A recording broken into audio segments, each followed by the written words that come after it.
कह रहे सैकड़ों योजन दूर से अगर गंगा गंगा गंगा ऐसा पुकार दे तो उसका शरीर पवित्र हो जाएगा, उसका मन पवित्र हो जाएगा, उसकी वाणी पवित्र। कल नरकों का वर्णन हुआ था, आज नरकों से उद्धार का वर्णन हो रहा है भाई।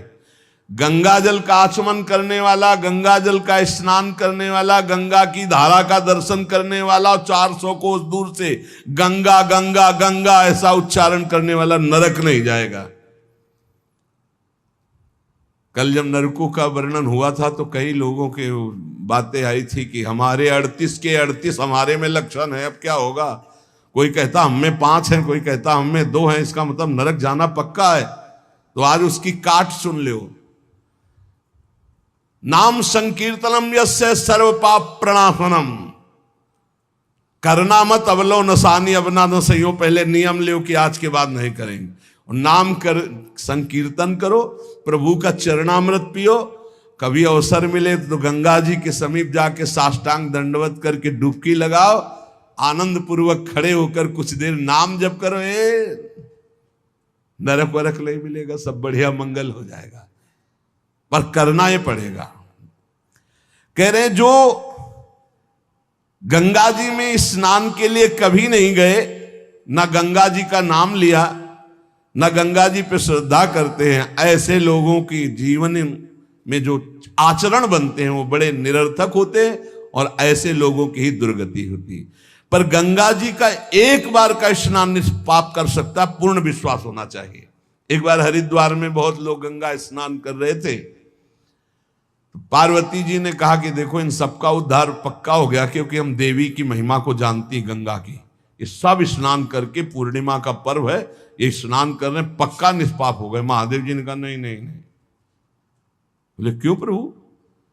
बोले इनमें कोई गंगा स्नान कर रहा है, सब पानी में डुबकी लगा के आ रहे हैं, गंगा में थोड़ी लगा के। बोले प्रभु आप भी एक आश्चर्य में बात करते, सब देखो ना कितने भाव से नहा नहा के आ रहे हैं। बोले अच्छा इनको विश्वास नहीं गंगा जी पे, इसलिए पानी पे डुबकी लगाते हैं। कोई एक होगा जिसे विश्वास होगा। देखो अभी हम परीक्षा करते हैं।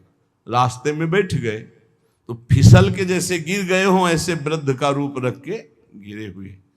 अम्बा जी तो नवीन रूप धारण करके बोले जो निकले उससे जो हम कहें सो कहो।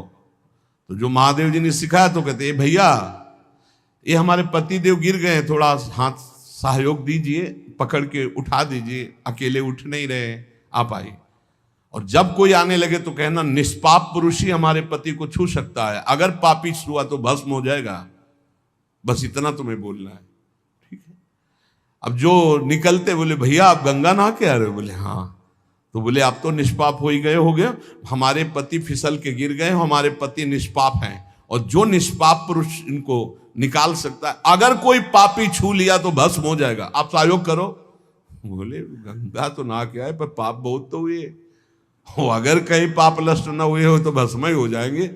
नहीं, कोई नहीं, किसी की हिम्मत नहीं पड़ी कि महादेव जी को निकलवा दें, क्योंकि जहां ये कहती कि अगर पापी पाप तो हुए हैं यार, अब पता नहीं गंगा नहाने में नष्ट हुए कि नहीं नष्ट हुए, बेकार को भस्म हो जाए इससे। उनमें एक आदमी सरल भाव से गंगा गंगा गंगा माँ गंगे स्नान किया और बोले भैया हमारे पति को निकलवा। बोले अच्छा भैया लुटा रखा। बोले भैया एक बात सुन लो, हमारे पति निष्पाप हैं, अगर पापी पुरुष छुएगा तो भस्म हो जाएगा। तो बोले भैया आपको विश्वास नहीं, गंगा मैया में स्नान करके आ रहा हूं, अब भी पापी हूं। और तत्काल भगवान बाहर निकाल किसी को।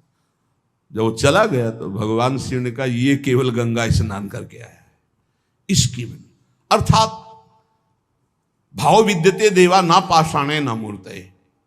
यदि हम भगवान के नाम, भगवान के धाम, भगवान के इन पावन तीर्थों पर दृढ़ विश्वास करते तो बहुत जल्दी लाभ प्राप्त होता है।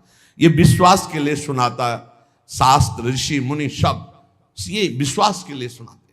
हमें दृढ़ विश्वास कर लेना चाहिए कि अब हमारा कल्याण तो हो ही गया। जैसे गंगा जी क्या है?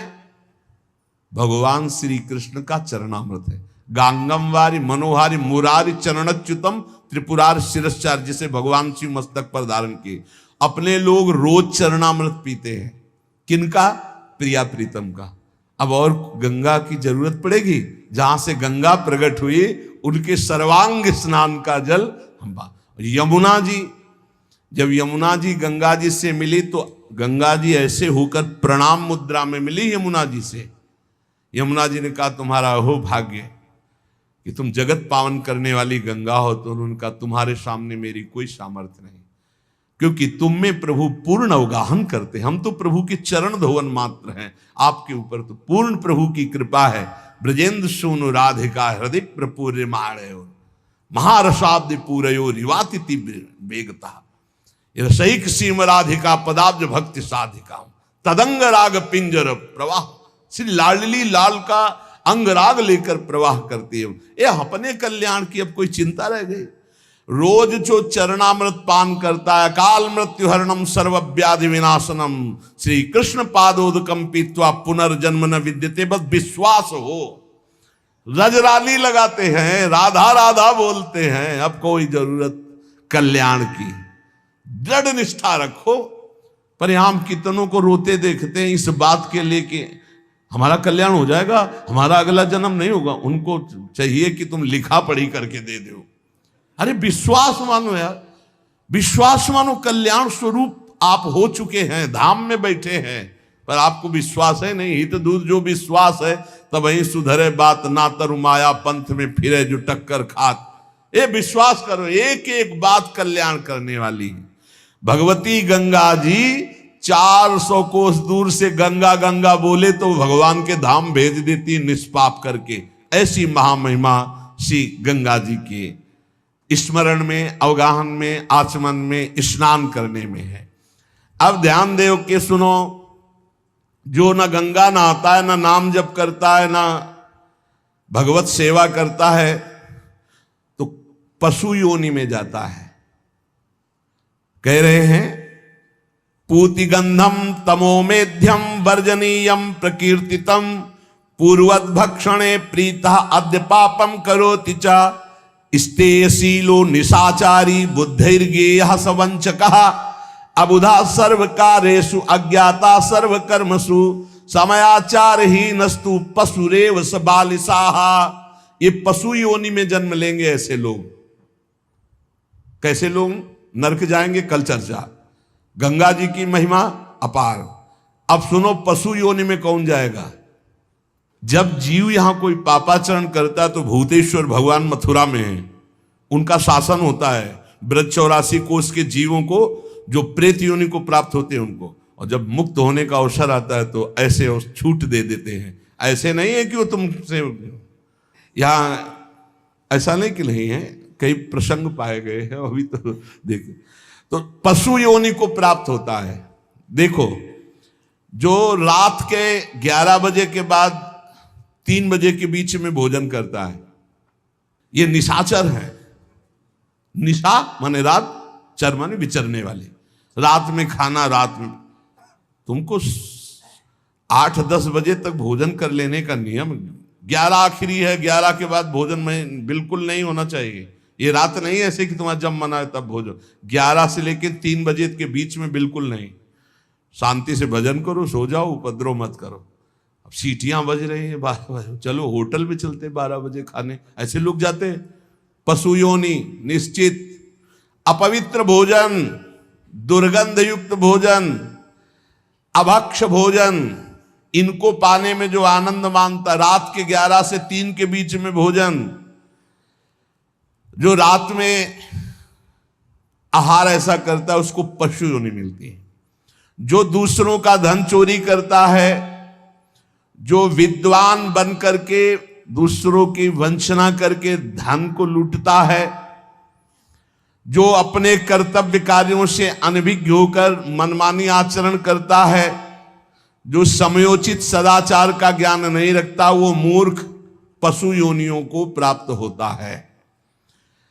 जो हिंसक स्वभाव का है, जो अपने परिवार वालों को पीटता है, गाली गलौज, थोड़ी सी संपत्ति के लिए मारपीट, ऐसी लड़ाई झगड़ा, कलहप्रिय, कायर, कुत्ते की योनि को प्राप्त होता है। लिखा हुआ है, वो कुत्ते की योनि को प्राप्त होता है। जो थोड़े से हिस्सा के लिए भाई बंधुओं को मारपीट, कलह, लड़ाई झगड़ा, इस तरह का व्यवहार, हिंसक स्वभाव, क्रूर स्वभाव, इनको कुत्ते की योनि प्राप्त होती है। जो चंचल स्वभाव, देखो कुछ न कुछ करते जा, बैठे तो पैर हिला रहे, वो मतलब शांत नहीं रह सकते, उनके शरीर में वाइब्रेट होता रहता है। वाइब्रेट जैसे मोबाइल नहीं झनझनाता रहे, वो झनझनाते रहे। सुन लो भाई क्या बनोगे। और जो दूसरे के भोजन के लिए लालायित रहता है, कहां से निमंत्रण आ जाए, कैसे हो जाए, क्या व्यवस्था बन जाए, सुनो। और जब चलता है ना तो बेढंगे ढंग से चलता है, बेढंगे ढंग। और दूसरों की वस्तु देकर लुभायमान होकर छीनने का स्वभाव करता है, उसका अगला जन्म बंदर का मिलेगा, पशु योनि में बंदर बनेगा। जो वाणी से सदैव कट बोलता है, कुटुंबियों से द्वेष करता है, लोगों की चुगली खाता है, उसे अगला जन्म सर्प योनि का मिलेगा। कुटुंबियों से द्वेष करता है, दूसरे की चुगली खाता है, उद्वेगजनक वचन, उद्वेग माने भारी क्लेश पहुंचाने वचन, दूसरे की निंदा करना, चुगली करना, तो विषधारी सर्प बनता है।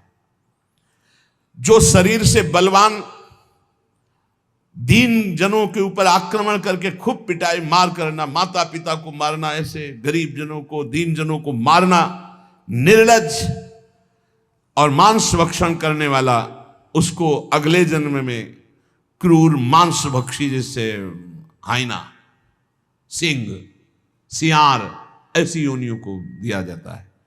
क्रूर हिंसक पशु सिंह जैसे है, जैसे लकड़बग्घा है ना, लकड़बग्घा है, भेड़िया है, ऐसे जो मांस भक्षण करने वाले हैं,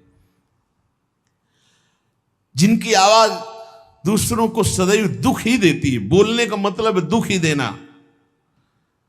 जो दूसरे को, अब जैसे जा रहे हैं, जंजीर खींचा, वैसे ऐसे वो गिर गए, उनके अंग भंग हो रहे, वो समझ रहे 30-40 हजार की सोने की चैन खींच ली तो हम ब्रह्मा बन जाएंगे। देखो उनको क्या बनना पड़ेगा। जो दूसरों को भय प्रदान करते हैं, दूसरों की संपत्ति छीन लेते हैं, ऐसे लोग अजगर योनि को प्राप्त होते। भूखे मरो जब कभी अवसर मिल जाए तब। ऐसे ये जो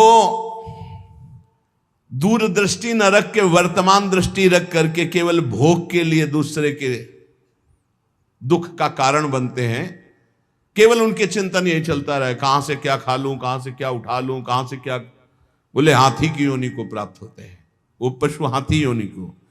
इस तरह से 83,99,999 योनियां हैं। जो भजन नहीं करते, भगवत विमुख हैं, उनको सब क्रमशः ये प्राप्त होती है। उपासक को चाहिए कि कम से कम इतना तो कर ले कि अगला जन्म मनुष्य का हो जाए, फिर भजन करे अगर कोई कमी रह गई हुई। अगर आप नाम जप करेंगे और एक बात ध्यान रखेंगे कि दूसरों को दुख ना पहुंचने पावे, तो पक्की बात है भगवान की कृपा से अगर भगवत प्राप्ति नहीं हुई तो दूसरा जन्म होगा मनुष्य का, और बहुत महान भक्तों के बीच में जन्म होगा। जन्म से ही भजन प्रारंभ हो जाएगा और आप यौवन अवस्था प्राप्त होते होते भगवत प्राप्त हो जाएंगे, काम हो जाएगा आपका।